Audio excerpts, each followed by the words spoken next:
now I request Dr. SOMASHEILA Murthy to give her talk.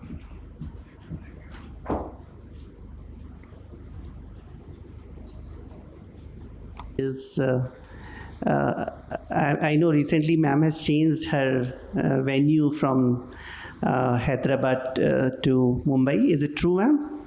Yes. So, and we all know that she's a leading cornea specialist in the country right now. Thank you very much, Alok. Very good morning. Thank you for attending this session.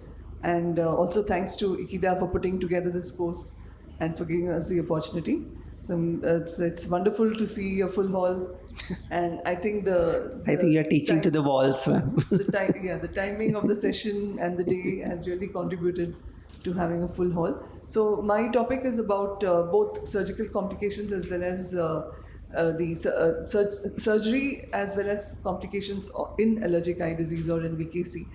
So we've just heard from Alok that how it is such a chronic, relentless disease, and not all pediatric patients can have self-limiting disease, and it can even progress in some patients in adulthood, maybe about 5 to 10%, depending on if you're practicing in a tertiary eye care, continue to have this disease in adulthood. Although there are many differential diagnoses which we must rule out, but it is easy to detect, especially when you have hallmark signs. And while the complications range from minor, such as the parents are always worried, as you said, the pathognomic sign is the conjunctival discoloration. So the parents are always worried that the child's eye is always red or brownish.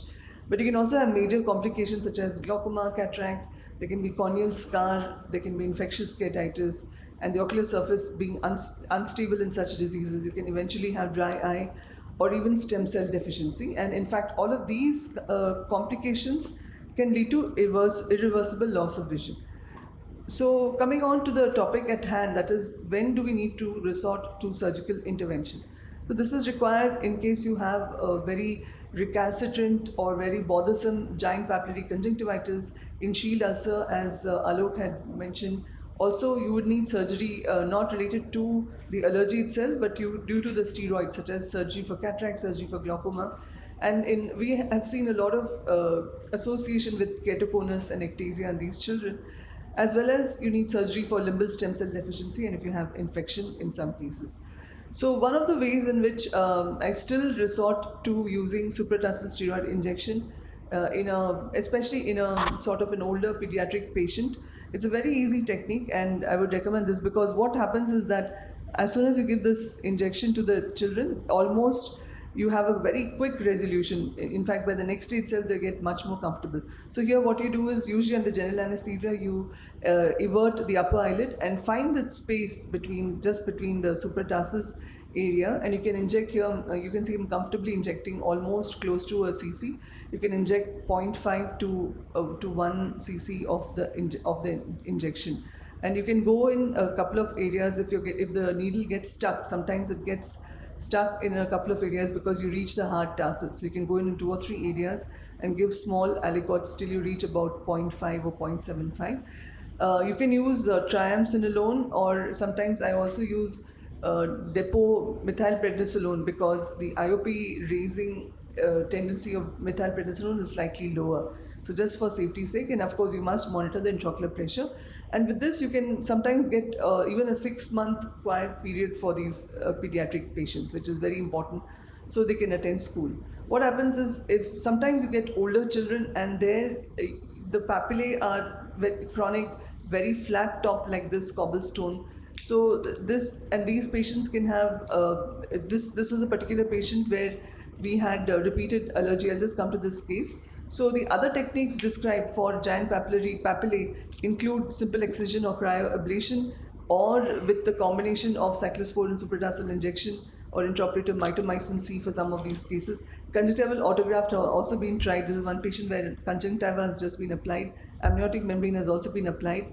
And the group from Shankar Netralia has published the results of a mucous membrane graft for the multi-recurrent cases. So using surgical modalities such as amniotic membrane or mucous membrane and excising the papillae is a last resort. It's because the recurrence rate in all these studies has been very high, and also it could cause some structural damage. So you avoid these except for a last resort.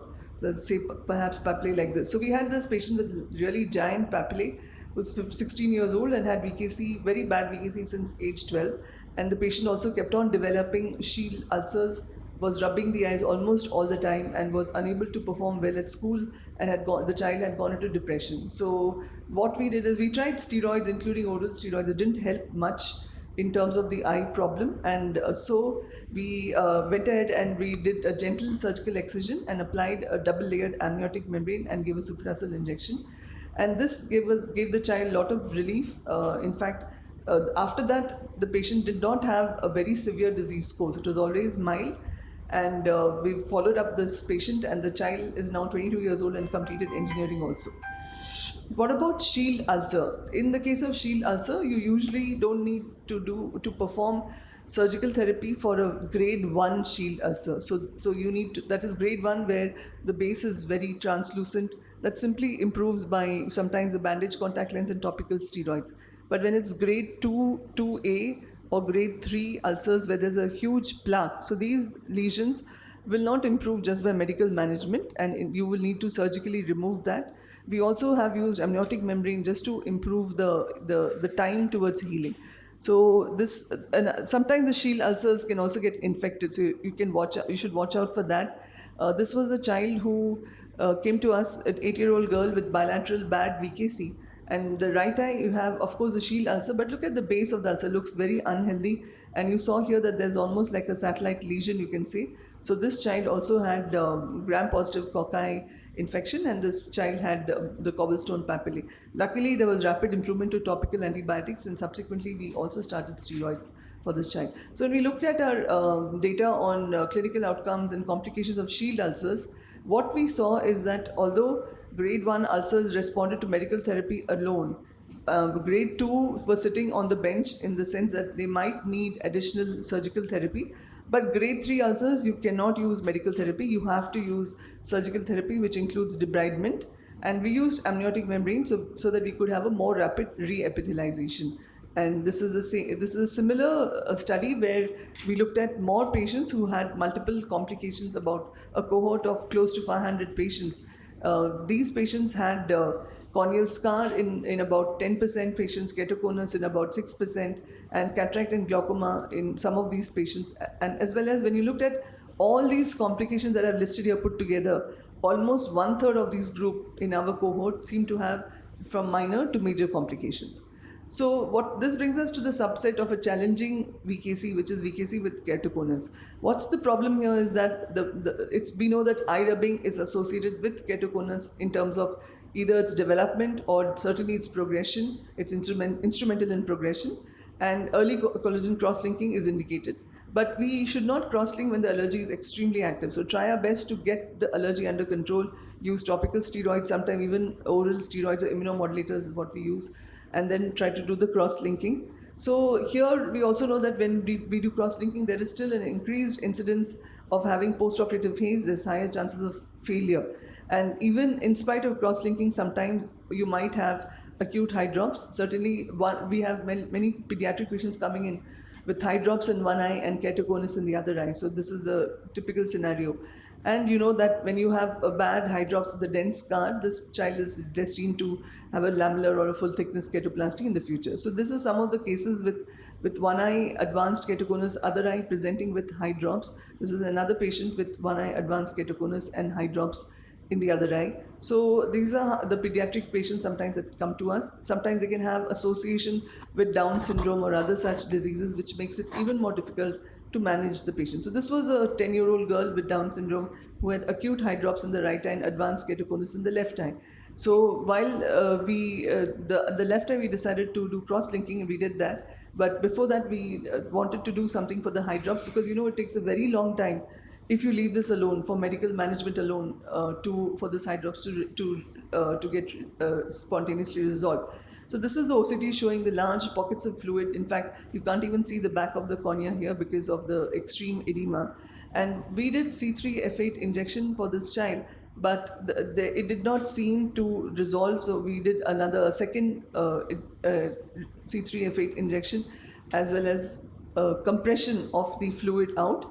At this point, we were not routinely doing compression sutures. So this video, what it's supposed to show is how we use the techniques from DSEC, you can say. So first of all, did a full chamber, removed some aqueous, did a full chamber airfill, and made venting incisions. And literally, what we're trying to do is gently massage the fluid through the venting incision from the stromal pockets. And once the fluid is massaged, then we put in a full chamber air for at least 10 minutes, and also did a peripheral irectomy. So you can literally see the fluid that's coming out. That is from the stromal pockets, not directly the aqueous from the AC, but that's a fluid from the stromal pockets. So what is the need to do all this?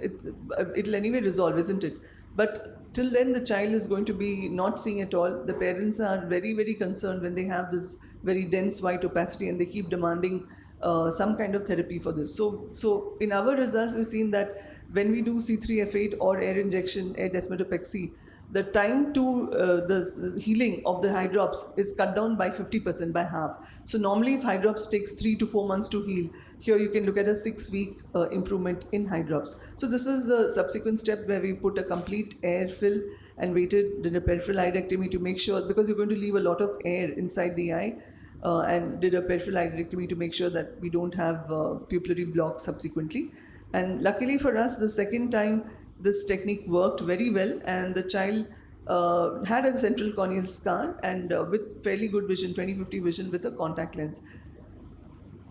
But since then, I've also done a DALC very recently for this same patient, because the patient is now adult and is not seeing well with one eye at all and cannot use the contact lens anyway.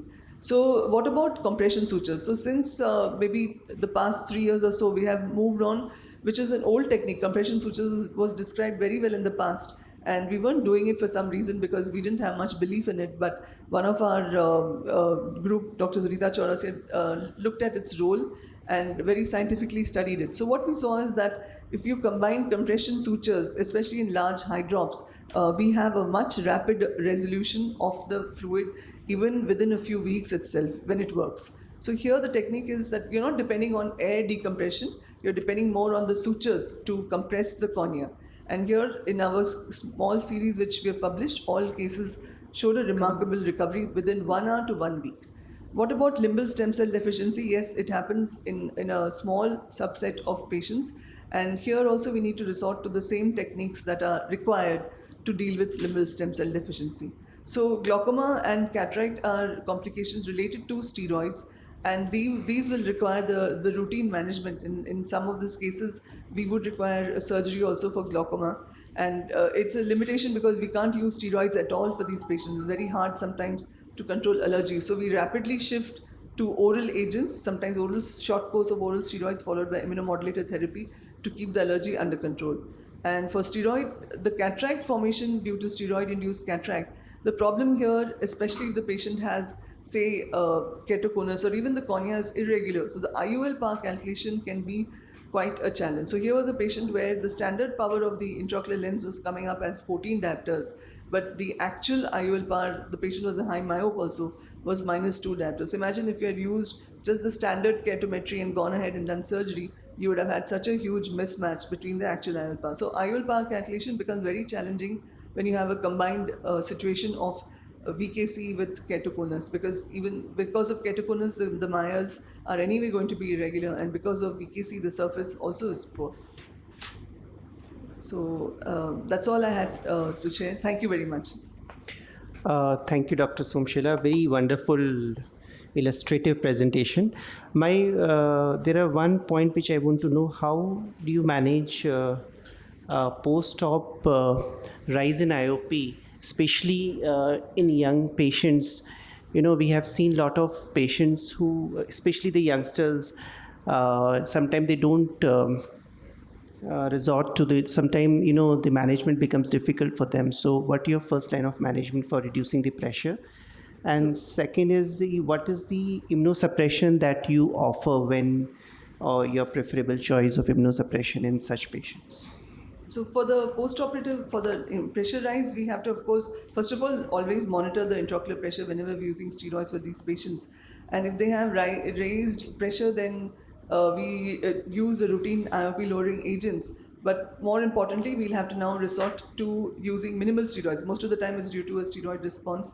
So we stop full dose steroids like prednisolone and so on, and shift to low dose steroids. Sometimes they have a pressure rise even because of that, once they're steroid responders. So we are forced to use tacrolimus and oral immunosuppression for these patients. Coming to oral immunosuppression, we onboard them with a short course of oral steroids and typically use a cyclosporin or even methotrexate, because methotrexate is far cheaper.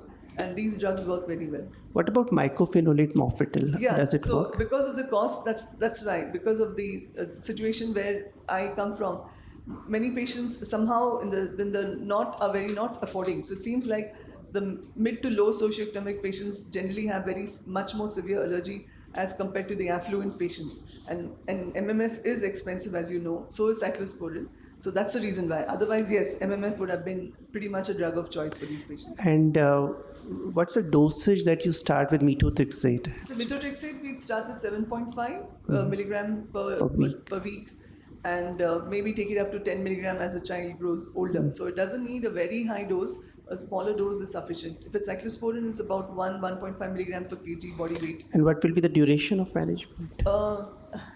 Duration is always a tough question for immunosuppression, maybe 6 months to a year with regular monitoring, and then take the child off the drug and see how the child is doing. So if the child may not have complete resolution, but at least the recurrence rates and the severity in the recurrence will be much lower once you've given immunosuppression. So I would say 6 months, and maybe if required 1 more year. My second point is how these compression sutures really work in acute eye drops. Like, Yeah. if I know the site where there's a descemet, you are suturing it, but it did really work? So it's not. So after being a non-converter, I've now completely converted to it. So earlier compression sutures used to be full thickness, and the idea was literally to suture the descemet membrane. So that is not the goal actually. So descemet membrane, you cannot suture it, and it won't. The idea is to bring it close so that the gap between the two scrolled edges is minimized. So compression sutures should be smartly done so that you're bringing the cornea together and you're bringing the descemet membrane together. That's the principle. So it may not be like in a linear corneal tear how you apply sutures. That's not how it may be. It may in fact sometimes even be like keratoplasty sutures. So in the radial to the cornea. So we have to study the morphology of the descemet membrane detachment. Most of the time, but it may be vertical if it's PMCD. Usually it's horizontal if it's ketoconus, and based on that we have to apply the sutures. The idea in my mind is to bring the cornea closer over the area of the descemet tear. So that the endothelium slides over it. Exactly, and there's a more rapid resolution. Thank you. Yes. The dose of steroids you use 1 milligram per kg body weight? Which one? Steroid, prednisolone.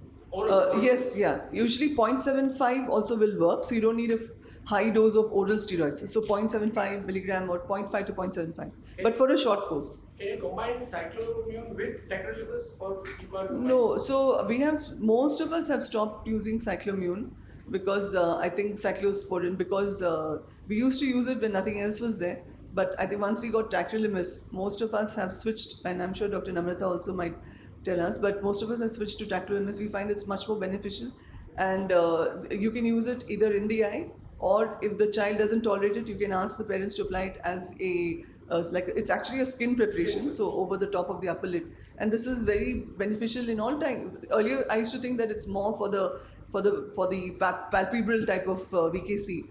But I now believe that it helps in all kinds of VKC. So tacrolimus is practically, right from the starting, it's something that I would start. What about chloroquine eye drops? Which one? Chloroquine.